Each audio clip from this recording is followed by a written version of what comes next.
Hello, folks. Welcome back to the Path to Recovery podcast. Episode 4, What Are My Beliefs? This is going to be part 2. Someone once coined a phrase, practice makes perfect. The truth is, folks, if we're practicing something that creates a negative outcome, is that perfect?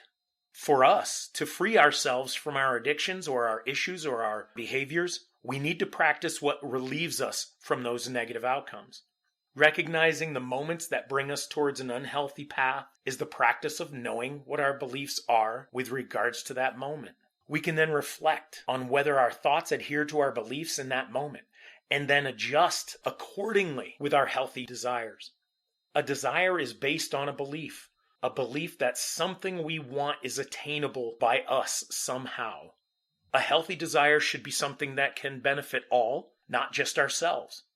But the cool thing is, folks, is that if we are doing something to benefit ourselves and to help ourselves heal and get better and become healthier and happier, then all those beings around us, anybody that we know, come in contact with, they're all going to benefit from it as well. If we have a desire to be free from our addictions, we not only supply ourselves with a healthy us, but all those that we come in contact will get to receive the goodness from what's inside us now. So let's review a little bit. What exactly do you believe?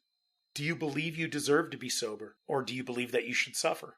Do you believe bad things are going to happen to you? Or do you believe you deserve good things to occur? Where do you stand in your beliefs, folks? Where do you stand? What are the core values of what you know is a healthy you? Recognize that when we do stumble, everything's still okay. Don't give up or get into a defeatist thought pattern if we stumble during our healing. We need to remember that we learn from every moment in life. We can look at a stumble as more of a lesson than it is a stumble. Oops, my bad. Let me try harder. Let me try to fix that. Let me make sure I don't do that again. That is a successful stumble. Falling down is a part of life. It's getting back up that really allows us to see that we're truly living and deserving of a good, healthy, happy life. We talked about desires. Well, what do we need to do about desires? We need to learn to have desires that equal the beliefs. If I believe that I should be healthy and happy, if I believe that I should be in a good relationship, then I should desire that as well. That should be rolling off of my tongue. Every time I speak, there should be something that equals my belief system wrapped around that. When our beliefs are directed towards the freedom from our addiction, then our addictions can be removed and the healing can take place through our desires to be healed. We need to know that we all deserve to be free from our addictions.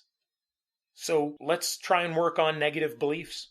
There's a lot of options here. There's a lot of ways of coming up with an understanding of our beliefs, and especially the ones that are negative. I like to tell people to use a paper and a pen and write some things down. But ultimately, everything's going to take time. Our core values are those things that we deeply believe in, such as economics, unconditional love, friendships, marriage, having a house, affording your next meal. So go through your mind for a little bit.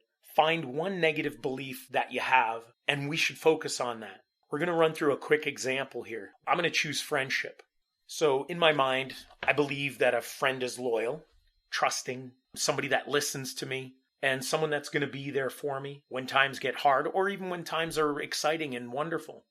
True friendship, that loyalty. Someone that's not going to walk away when you're in a hardship, when you're having a tough time, or when you have to move, or when they have to move. They know that there's still a connection and it's very important to them. Now, what we believe may be different than what is true, but we have thoughts driven by those beliefs. An example is, hey, I can always count on Bear to help me move when I need to go from one house to another. I can always count on Sue for listening to me when I have my problems. You know, she's always there. I can text her and say, hey, can we chat? And she always is ready to pick up the phone. And I can feel confident that my friend Bob is going to be there to help me through my emotional ups and downs. With our emotions flowing in those examples, we then take actions or responses based on that fact that the outcome will be a belief-driven product. Let me simplify that. Your belief will create your action. If you believe those people are going to be there for you, then your actions are going to follow along with that. You'll pick up the phone when you need to. Or maybe you're the one that is counted on. Maybe when Sue has her own tough time, that you're going to be there for her. So our actions follow that belief. If we tell somebody, hey, I'm there for you, day or night, whatever you need, you got to be careful with what you're saying, because whatever you need might be at 2 o'clock in the morning when you're asleep and you need your sleep and you have a big day the next day and you're so tired and all of a sudden you get that call in the middle of the night. Folks, we believe we are good friends, therefore our actions should follow that. What if Bob can't help us? What if Sue doesn't answer the phone when we call her? How do we behave when that happens? Hey, Sue, I needed your help. Or do we end up calling Sue again and again and again, texting her relentlessly? Do we panic if Bob is out of town and can't help us? What do we do? How do we behave? How do we act when something falls apart in our minds? Again, our belief system, if we believe that these are true friends, then we know that they are, and that our actions, our thoughts and actions should follow that. We shouldn't doubt the fact that Bob isn't available for us, that he has something very pressing for himself. We should also know that Sue might be in the middle of an important meeting at work. We should have respect and care for those people. But that starts from our belief. The belief that it's a true friend.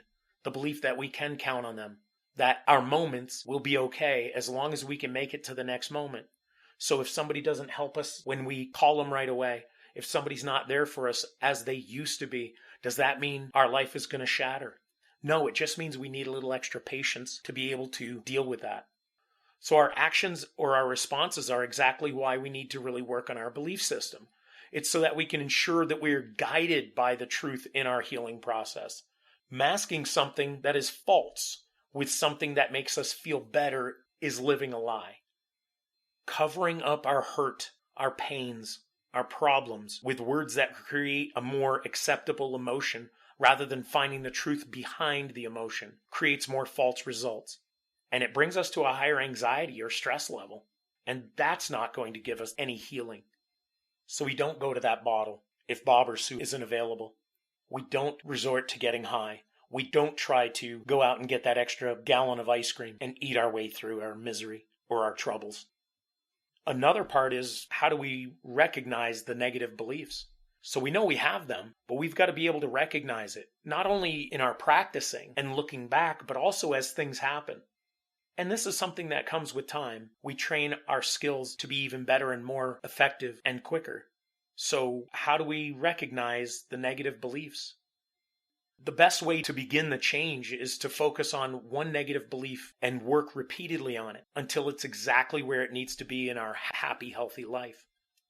Don't try to work on all of the problems we have.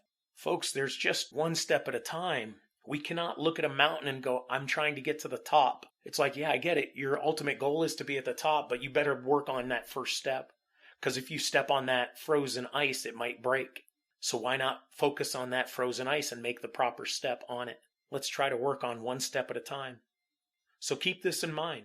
We may not need to change our negative beliefs, but rather we may need to change what they mean to us.